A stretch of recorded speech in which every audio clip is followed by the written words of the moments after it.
Ê, tao ra. Tao ra. Đây nó mới mua tiền. Thành tao ra.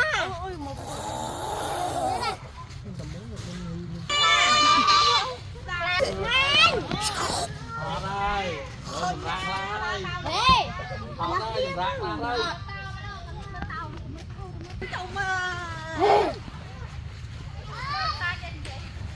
Ê.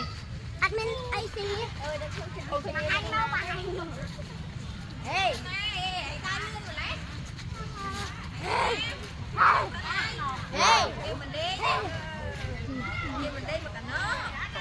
Ê. Ừ, tao ra bên đây. Ê. Nó chơi mà. Ê, bông. Ê. Ê.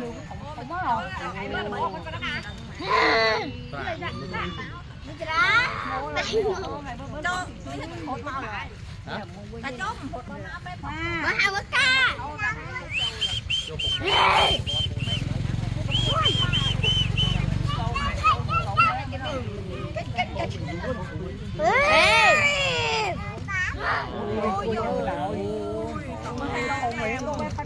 Hello. Hello. Hello. Để coi liền.